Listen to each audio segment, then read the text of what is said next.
पड़ोसी हमारा हिंदू है, बीमार हो गया है, उसको एक ब्लड खून की जरूरत है। काश कोई योगी मोदी का भक्त मीडिया वाला सुनता इस बात को और देता कि इस्लाम क्या है। डॉक्टर ने कह दिया कि इसको एक बोतल खून की जरूरत है और इसमें इस ग्रुप का ब्लड लगना है। हॉस्पिटल में वो ग्रुप का ब्लड नहीं है, उसके बाप का ग्रुप ब्लड ग्रुप अलग है, उसकी मां का अलग है, भाई का अलग है, किसी का लग नहीं रहा है ब्लड ग्रुप। और आपका पड़ोसी है, आप मुसलमान हैं, वो हिंदू है। आपका ब्लड ग्रुप और उसका ब्लड ग्रुप एक है। इस्लाम ये कहता है कि उसकी जान बचाने के लिए आप अपना एक बोतल ब्लड दे दें और उस हिंदू की जान बचा लें। वमन अहयाहा फकअन्नमा अहयन्नास जमिया। नास कहा है, मुसलमान नहीं कहा है। जिसने किसी एक इंसान को बचा लिया, जिसने किसी एक मनुष्य की जान बचा ली, फकअन्नमा अहयन्नास जमिया, गोया कि उसने पूरी दुनिया की इंसानियत की जान बचा ली, गोया कि उसने पूरे विश्व की मानवता को बचा लिया। ये कुरान कहता है एक इंसान की जान बचाना, चाहे हिंदू हो, सिख हो, ईसाई हो, क्रिश्चियन, यहूदी, बुद्धिस्ट, सिख, जैनी, कोई भी हो, ये मत देखिए कि वो कौन है। हाँ, जर्जी साहब का पड़ोसी ब्लड की जरूरत है और जर्जी साहब रोजे से हैं, रमजान का रोजा है। अब क्या करें, उसको अभी 1 घंटे के अंदर ब्लड की जरूरत है, नहीं तो वो मर जाएगा। डॉक्टर ने कह दिया 1 घंटे के अंदर अंदर ब्लड चाहिए, तो जर्जी साहब के ऊपर अब जरूरी हो जाता है कि उसको 1 बोतल ब्लड दें। लेकिन रोजे की हालत में ब्लड तो निकलवाया नहीं जा सकता है। डॉक्टर ने अगर जांच लिख दी है कि ब्लड की जांच कराओ, तो थोड़ा सा ब्लड तो निकाला जा सकता है रोजे की हालत में जांच के लिए। मलेरिया है कि डेंगू है, रोजे की हालत में ब्लड की जांच कराई जा सकती है, थोड़ा सा निकाला जा सकता है। लेकिन 1 बोतल 250-300 ml ये आप नहीं निकलवा सकते। लेकिन किसी की जान जा रही है और इतने ब्लड की जरूरत है, तो ऐसी सूरत में इस्लाम इजाजत देता है कि तुम अपना रोजा तोड़ दो और उसकी जान बचाने के लिए 1 बोतल ब्लड दे दो। और इस रोजे की जो छूट रहा है तुम्हारा, इस रोजे की कज़ा बाद में, ईद के बाद 1 रोजा बाद में रख के पूरी कर लेना। इस्लाम इजाजत देता है रोजा तोड़ने की, किसी की जान बचाने के लिए। मेरे भाइयों, इबादत बहुत बड़ा हक है अल्लाह का, रोजा अल्लाह की इबादत है। लेकिन अल्लाह ने यहां कह दिया कि इस वक्त इंसानियत का तकाजा यह है कि तू अपना रोजा तोड़ दे, मेरी इबादत तोड़ दे और किसी इंसान की जान बचा ले, क्योंकि उसको हम ही ने इंसान बनाया है, हम ही ने उसको पैदा किया है। मेरी इबादत बाद में कर लेना, अभी इसको तेरे खून की जरूरत है और तेरे खून से ये इसकी जिंदगी बच जाएगी। शरीयत कहती है कि यहां रोजा तोड़ दो और 1 बोतल ब्लड दे के उसकी जान बचा लो। मेरे भाइयों, क्या ये इंसानियत नहीं है? कैसी इंसानियत थी? इस इंसानियत को हम अपने अंदर पैदा करें और देखें, ये इंसानियत थी। मोहम्मदुर रसूलुल्लाह सल्लल्लाहु अलैहि वसल्लम को पता चलता है कि एक 12 साल का बच्चा यहूदी का बीमार हो गया है। वो अल्लाह के नबी का सर दबा दिया करता था, पैर दबा दिया करता था, वो आता था और अल्लाह के नबी की खिदमत करता था। जब पता चलता अल्लाह के नबी को कि वो बीमार है, तो अल्लाह के रसूल उसकी तीमारदारी करने के लिए उसके घर जाते हैं, यहूदी के घर। दरवाजा खटखटाते हैं, उसके बाप ने दरवाजा खोला। अल्लाह के नबी कहते हैं सुना है कि तुम्हारा बेटा बीमार है। उसने कहा आइए। अल्लाह के नबी उसके पास बैठ जाते हैं। उस बच्चे की आखिरी सांसें निकल रही थी, वो अटक रहा था, जहां ऐसे कर रहा था, सांस उसकी आखिरी सांसें चल रही थी। उसने ऐसे फटी हुई नजरों से अल्लाह के नबी को देखा तो मुस्कुरा दिया। अल्लाह के नबी सल्लल्लाहु अलैहि वसल्लम ने उस बच्चे के सर पे हाथ रखा और उस बच्चे से कहा बेटे कुल ला इलाहा इल्लल्लाह, अगर तुम्हारा दिल कहे तो ला इलाहा इल्लल्लाह पढ़ लो। उस बच्चे ने जब अल्लाह के नबी की जबान से सुना कि आप कह रहे हैं कि ला इलाहा इल्लल्लाह पढ़ लो, तो वो अपने माँ बाप का चेहरा देखने लगा। उसके माँ बाप मना करते थे। जब उसने अपने माँ बाप का चेहरा देखा तो उसके माँ बाप ने इशारे में कह दिया, बेटे पढ़ लो। यानी तुम्हारा दिल मोहम्मद की तरफ शुरू से ही था। तुम उनका सर दबाते थे, पैर दबाते थे। तुम उनके पास से जब मेरे पास आते थे तो नबी की तारीफ करते थे, उनके सच्चे वाकयात बयान करते थे। जब तुम्हारा दिल शुरू से ही उनकी तरफ है और मेरी वजह से, मेरी डांट की वजह से, मेरे डर की वजह से तुम इस्लाम कबूल नहीं कर रहे थे, लेकिन आज मैं तुम्हें नहीं रोकूंगा। अगर तुम्हारे दिल में मोहम्मद रसूलुल्लाह की मोहब्बत है तो तुम पढ़ लो। जब बाप की तरफ से इजाजत मिल गई तो इस छोटे से बच्चे ने, 12 साल के बच्चे ने, यहूदी बच्चे ने कलमा पढ़ लिया, ला इलाहा इल्लल्लाह मुहम्मदुर रसूलुल्लाह। और इत्तेफाक देखिए, जैसे ही उसने ला इलाहा इल्लल्लाह कलमा पढ़ा, वैसे ही उसकी एक लंबी सी सांस निकली करके, और वही उसकी सांस उखड़ जाती है, उसका इंतकाल हो जाता है। वो बच्चा उसी वक्त डेथ कर जाता है, उस बच्चे का इंतकाल हो जाता है। अल्लाह के नबी सल्लल्लाहु अलैहि वसल्लम ने उसकी रूह को अपने सामने निकलते हुए देखा, उस बच्चे की जान को जाते हुए अपने सामने देखा, तो अल्लाह के नबी सल्लल्लाहु अलैहि वसल्लम समझ गए कि अब इसका इंतकाल हो गया।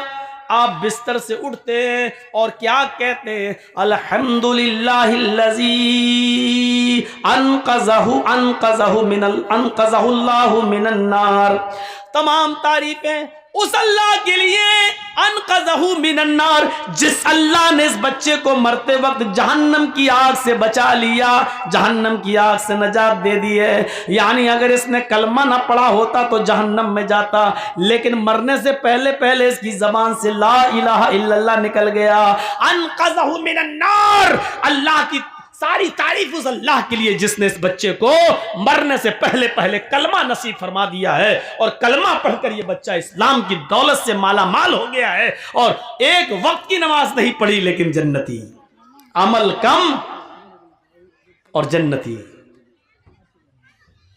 इबादत बेशुमार समझ लो, अमल तो नहीं किया लेकिन बहुत कुछ पा गया। अल्लाह के रसूल सल्लल्लाहु अलैहि वसल्लम ने उसकी अयादत की। आपको नहीं मालूम था कि वो इस्लाम ले आएगा, लेकिन फिर भी उसके घर जा रहे हैं। ये इंसानियत नहीं तो और क्या है।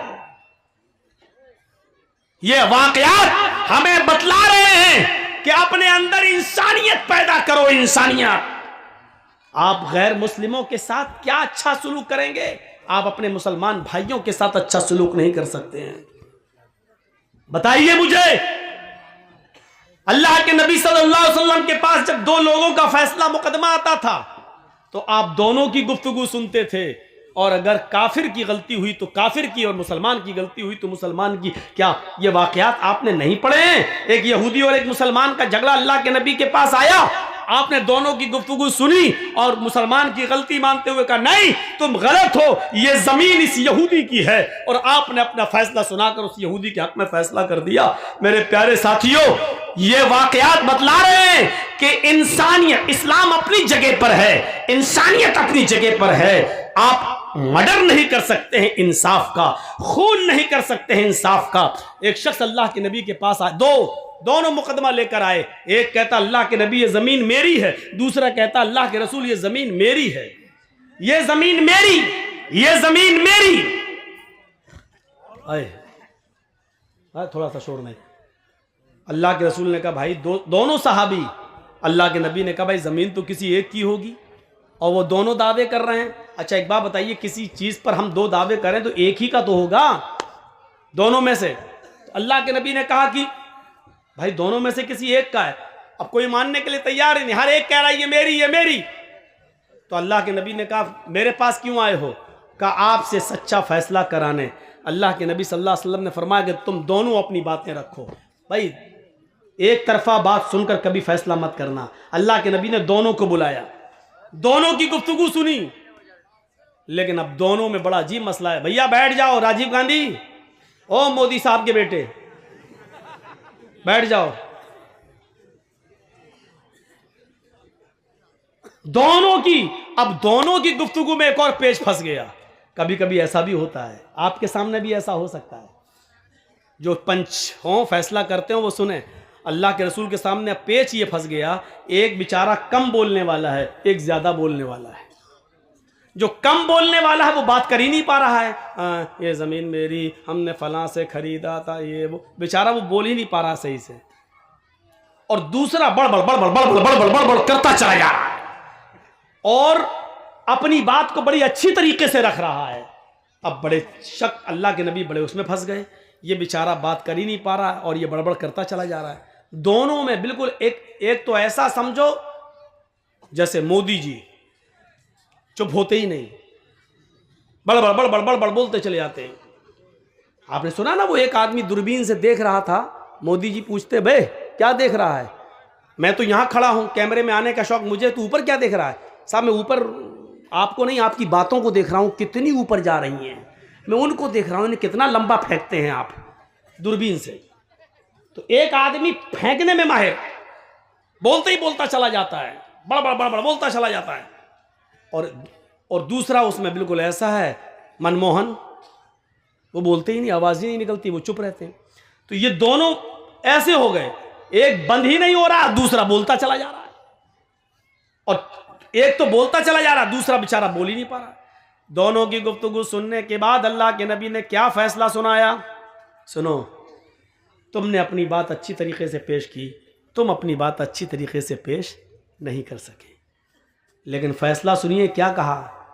हो सकता है कि सच्चे तुम हो, यानी कम बोलने वाले से कहा, हो सकता है कि सच्चे तुम हो, लेकिन अपनी बात अच्छी तरीके से मुझे समझा नहीं पा रहे हो, अपनी दलील अपनी तरीके से मेरे सामने पेश नहीं कर सके हो, और हो सकता है ये ज़्यादा बोलने वाला ये झूठा हो, लेकिन अपने झूठ को अपनी चर्ब ज़बानी की वजह से उसने अच्छी तरीके से हमें पेश कर दिया हो, इसलिए मेरा फैसला जो होगा मानोगे? दोनों ने कहा अल्लाह के रसूल हम आपका फैसला मानेंगे। आपने कहा ये ज़मीन मैं इसको दे रहा हूँ जो ज़्यादा बोल रहा है, इसने अपनी बात हमें समझा दी है, इसकी बात हमारे समझ में आ रही है, लेकिन हो सकता है कि मुझसे गलती हो रही हो सकता है ये गलत हो, क्योंकि मुझे मालूम नहीं, हम तो इसकी बातें सुनकर और इसकी मजबूत दलील देखकर इसके हक में फैसला कर रहे हैं। जाओ ये ज़मीन तुम्हारी।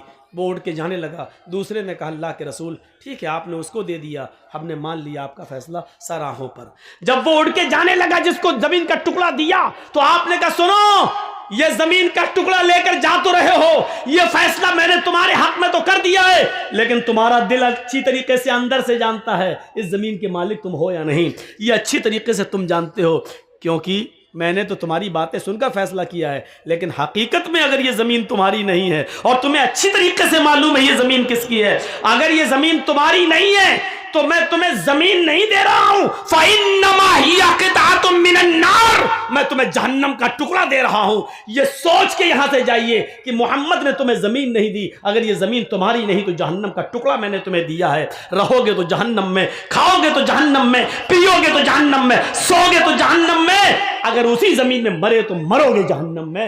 अब ये सोच कर यहां से जाओ, क्योंकि हमें और तुम्हें सबको क़यामत के दिन हिसाब किताब देना है। इतना कहना था अल्लाह के रसूल का। उधर से वो चीखने लगा, अरे अल्लाह के रसूल, ये ज़मीन मेरी नहीं है, इसकी है, ये ज़मीन मेरी नहीं है, इसी भाई की, इसको दे दो। अब इसने जब ये सुना कि वो जहन्नम का टुकड़ा, तो ये भी चीख पड़ा, अरे अल्लाह के रसूल, ये झूठ बोल रहा है, ये मेरी नहीं, इसकी, इसी को दे दो। अभी दोनों कह रहे थे मेरी है, लेकिन दोनों ने सोचा कि अब क्या कर, पता नहीं, हो सकता मेरी ना। दूसरा भी सोचने लगा, ऐसा ना हो कि मुझे तो मेरे बाप दादा से मिली चली आ रही है, हो सकता मेरे दादा ने किसी की जमीन पर कब्जा किया हो। तो दूसरा भी डर गया, कहने लगा अल्लाह के रसूल ये झूठ बोल रहा है, नहीं नहीं मेरी नहीं, इसी की, इसी को दे दो। अल्लाह के नबी ने कहा अभी तो दोनों कह रहे थे मेरी मेरी मेरी, अब क्या हुआ? दोनों कहते मेरी नहीं मेरी नहीं मेरी नहीं, भाग गए, जाने लगे। आपने कहा सुनो मैं क्या करूं? कहा हम नहीं ले रहे।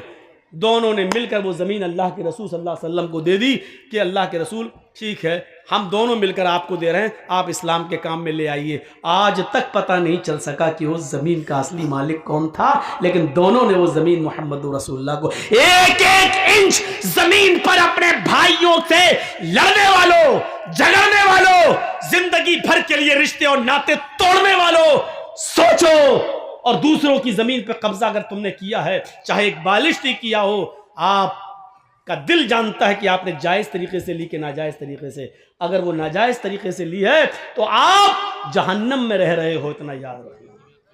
वो जहन्नम का टुकड़ा है, जन्नत नहीं है। वो जहन्नम का टुकड़ा है जो 7 जमीनों का तौक बनाकर तुम्हारे गले में कयामत के दिन डाला जाएगा। और इस हदीस से ये भी पता चला कि पंचायत में फैसला कैसा होता था। दलीलें दोनों तरफ से सुनी जाती थी और दोनों तरफ से सुनने के बाद फैसला दलीलों की बुनियाद पर किया जाता था। क्या पंचायतों में आज ऐसा फैसला हो रहा है